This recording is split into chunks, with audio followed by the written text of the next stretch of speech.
As Attorney General for Missouri, Eric Schmitt racked up a series of legal victories on everything from government censorship to government overreach during the COVID crisis. Now a U.S. Senator, Schmitt has published a new book that lays out what he calls the last line of defense for the country, taking the legal fight to the left in the courts. In this episode, we sit down with Senator Schmitt to discuss the legal strategy he employed to promote conservative priorities and what battles he sees on the horizon.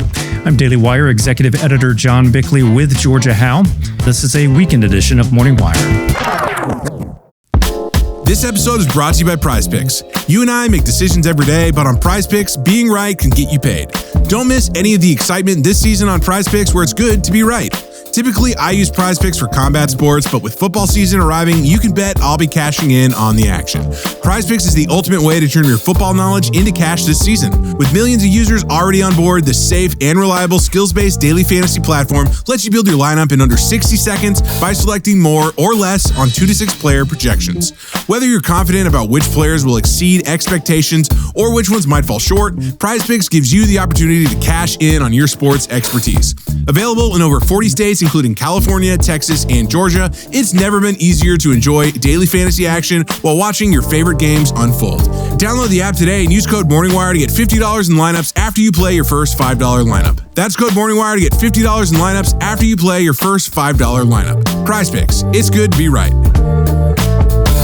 So joining us now to discuss his new book, The Last Line of Defense, How to Beat the Left in Court, is Senator Eric Schmitt of Missouri. Senator, first, thank you so much for coming on. It's great to be with you. Now, I wanted to start with a quote from President Trump about you and your new book. He said, Eric is a fighter who beat back Biden's disastrous policies as AG, and in the U.S. Senate, he's been working hard to defend our America First agenda from the radical left. Couldn't have gotten a better recommendation from Trump there. First, how well do you know the president? Oh, I've gotten to know President Trump really well over the course of several years now. Starting when I was AG, and then, of course, when I ran for the Senate, and then even his time out of office, went back to Butler with him, been on the campaign trail a bunch. I get to play golf with President Trump, went to the Super Bowl with President Trump. So I can, consider him a friend, but more importantly than that, I think for the country, I think he's the most consequential president in my lifetime. And this comeback that he pulled off in November is historic, to say the least. Now, as he highlighted in that quote, you guys have alignment on a lot of your priorities. And I wanted to talk about that, what you've done legally in that realm. It's been Democrats who've been able to stop GOP policies and initiatives using the courts in the past, but you've really worked to turn that around. For those who haven't tracked some of your wins as Attorney General of Missouri, can you tell us about some of your legal battles? Yeah, and that's really honestly why I wrote The Last Line of Defense, which you can get on Amazon right now, is to, right now, the book starts with, in November of 2024, the fever broke, right? So the American people weighed in, and we're celebrating a lot of those successes that President Trump promised and is now delivering. But if you go back in time just a few years, these were some dark years during the Biden era. This was, the age of lockdowns, compulsory COVID shots, DEI struggle sessions, blatantly open borders, a censorship regime that was really, really vast and suppressed the First Amendment rights of Americans. And each one of those fronts, when I was Attorney General in Missouri, the job I had before this, we saw that landscape and we stood up and we fought back and we won. So take the vaccine mandate, for example. We filed suit. We took that to the Supreme Court and we won. The student loan debt forgiveness scam that would cost taxpayers a $500 billion. Missouri filed the lawsuit. We took it to the Supreme Court and we won. We filed the Missouri versus Biden lawsuit that unveiled and really uncovered this vast censorship enterprise, this sprawling leviathan of government agencies tilted at the American people to suppress their speech. And you got to remember, this was before the Twitter files. This was before the congressional hearings. We really brought that, to the American people. And then, even at a local level, I was the only AG in the country that was suing 50 plus school districts for forcing the masking of our kids.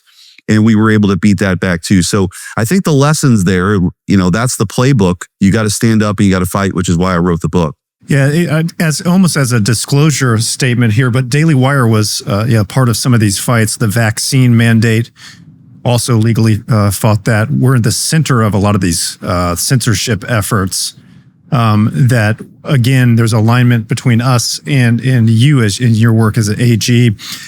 Of those cases, what do you think were some of the more consequential in terms of shaping the direction of conservative legal strategy going forward? What do you think are the most important takeaways?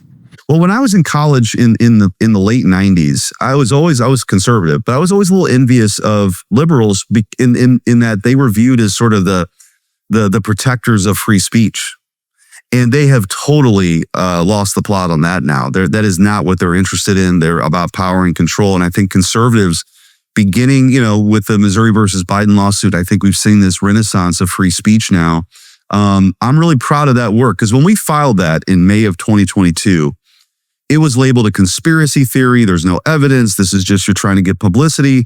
And one of the strategic decisions we made in that litigation, which is a little unusual, normally when you file a lawsuit like that, you seek an injunction right away to get the government to stop what they're doing.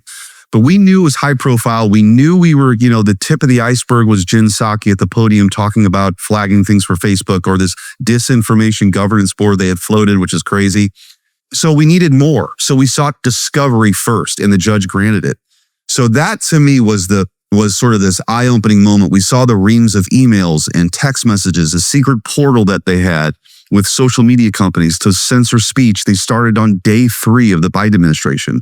Then we got to take the deposition of Anthony Fauci, which you can read about in the book. Took the deposition of Elvis Chan, who was the FBI agent in charge of pre-bunking the Hunter Biden laptop story. They knew it was real, and they were telling the social media companies, you got to censor this because it is a Russian hack and leak operation. I mean, it's really mind-blowing, honestly, that this was happening in this country. But I think that lawsuit in particular was telling. And then I would just also say writ large, what was going on during COVID was total insanity.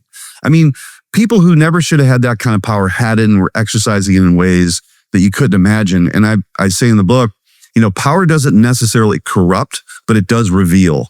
And what it revealed about the left were their true intentions, which was to control the public. And whether it was enforced masking of kids, or making the guy who, drives a forklift, force him to get a vaccine that he may have objected to, or he would lose his job. I mean, this stuff was pretty wild. And so, again, the book, Last Line of Defense, which you can get on Amazon right now, goes through all this stuff and says, this stuff was crazy. We fought back. We won. We can't ever let this happen again. It's amazing. You're talking about Twitter files, but a lot of the things you guys helped expose with just emails, little innocuous, quote unquote, emails from one unelected bureaucrat to something like a Facebook has massive impacts for millions of people. The implications are huge. The transparency, the disclosure of some of this information, like you said, with the deposition, just getting some of this information out, getting some light on it, is that part of the key moving forward to prevent these kinds of abuses of public power? Absolutely. Because again, look at what the media did. They ran cover for Biden, his incompetence, his being sort of out to lunch. They ran cover for all of this. And so what you guys do, this more diffused media environment, is good now, because actually information can get out there. The middlemen are losing control, literally and figuratively, they're losing it. And that's a good thing. And so when you get that kind of information out, it helps inform the public debate. And I would also say that this wasn't just one person trying to influence one company. This was a whole of government effort. I mean, the CDC, we took the deposition of somebody at the CDC. They were providing words and phrases to social media companies to censor. And then you'd have this back and forth exchange. Is that enough? You need to do more. This is coming from the highest levels of the White House. I mean, the FBI, the CDC, CISA, which is an agency most people have never heard of. It's in charge of cybersecurity. They were in on it. They were flagging posts for social media companies to censor. And they outsourced it, even not just to social media companies, but Stanford and University of Washington, these NGOs. It is sprawling, and it was uncovered. And I think what you're seeing now is some of the transparency Tulsi Gabbard's providing, and other agencies, to show the links to which the Biden administration, when the Democrats had power, what they were willing to do with it, which is why everybody has to stay engaged. And I think, again, the book, Last Line of Defense, kind of recounts these war stories, and then provides a roadmap. Looking forward, what do you think the next front in the legal fight against government overreach will be? Well, I think, the dismantling the administrative state has to be at the core of all of this. Because if you look at really the fruit of the poisonous tree is this It started with Woodrow Wilson, really talk about it in the book, like, how did we get here? It's this belief among progressives of people like Woodrow Wilson that the experts are going to know better than the people. And we saw that, of course, play out during COVID, but they had this, again, Leviathan of agencies set up now. So we've got to dismantle it. We got to take that power away, return it back to people who are accountable, whether it's an Article 1 branch, specifically, like, for example, if you've got some rule or regulation that you think is such a great idea, Department of whatever, if it has an economic impact of, pick the number, before it can go into effect, Congress should have to vote on it. That would provide a lot of accountability, right? Because the people in Missouri then would say, we like how Eric Schmitt voted, or we don't like how Eric Schmitt voted, we'll send him back or we'll send him home. And that's really what this system was created by our founders, was accountability and self-government. When you have a faceless bureaucrat in an agency no one's heard of, that's not accountability. Like, no one knows who that person is. And so I think that's the structural kind of reform that we need. You often frame these legal challenges as part of a broader cultural and political struggle. How do you balance winning cases in court with sort of winning hearts and minds outside the courtroom? Yeah, I think, again, the book, Last Line of Defense, it's instructive here because what we did, take mask mandates, for example, even at the local level. So I saw the corruption at the highest levels of government. But then also, why is a superintendent in Springfield, Missouri, hiding documents related to CRT, and why are they forcing the masking of our kids? Because honestly, a lot of that stuff's being pushed from the federal level. They get buy-in, and then it plays out at the local school district. And so for me, it was not only were we right on the law, they didn't have the authority to do this kind of stuff, but also winning the argument with the people, right? To expose it, to talk about it. That's why you saw some of these school boards turn over. And to this day, in Missouri, when I'm at a grocery store, the most common, infrequent comment I get, usually from a mom, is somebody coming up to me and saying, you know what, thank you for fighting for our kids. Because that was a time, remember, not everybody was willing to stand up. They didn't want to be, they had jobs and they didn't want to be fired, and they didn't want to, kind of stand out in that way. And it really takes leadership, I think, to stand up and say, you know what, I know what everybody's thinking about this, and somebody's got to do something about it. And that was the time that when I was AG, that's what my calling was, and really kind of hold the line and fight back until the cavalry arrived. And I think that's what happened in 2024. Final question, a pretty broad one. Has the legal landscape and maybe cultural landscape as well shifted now in favor of more conservative priorities? Yes. And I think that's, again, the call to action of the book is, it's not really written for lawyers. I mean, I hope lawyers read it because there are some lessons here.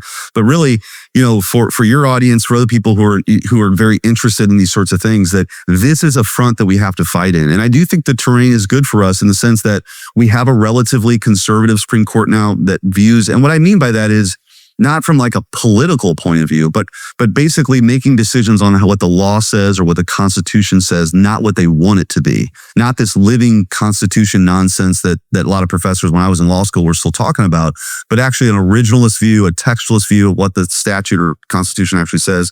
So we've got firm footing there. President Trump had appointed over 200 judges in his first term, but Biden did too. And so now we're back in that where President Trump gets to appoint judges. But I also think you see some of the things that have played out already. The left has tried to stop the deportations. They've been unsuccessful. They tried universal injunctions. The Supreme Court slapped them down there too. So I think as these cases, people can get frustrated, rightfully so, over some district court decision. But as they make their way through the appellates courts and the Supreme Court, by and large, President Trump has been successful, and I think he'll continue to be successful. We're watching one of the most transformative, probably the most transformative, bold administration we've ever seen. I mean, just objectively speaking, we've never seen this many radical changes this quick from a president, and a lot of wins, like you said, in the courts. Senator, thank you so much for joining us. Thanks for having me. That was Senator Eric Schmitt talking about his new book, The Last Line of Defense: How to Beat the Left in Court. And this has been a weekend edition of Morning Wire.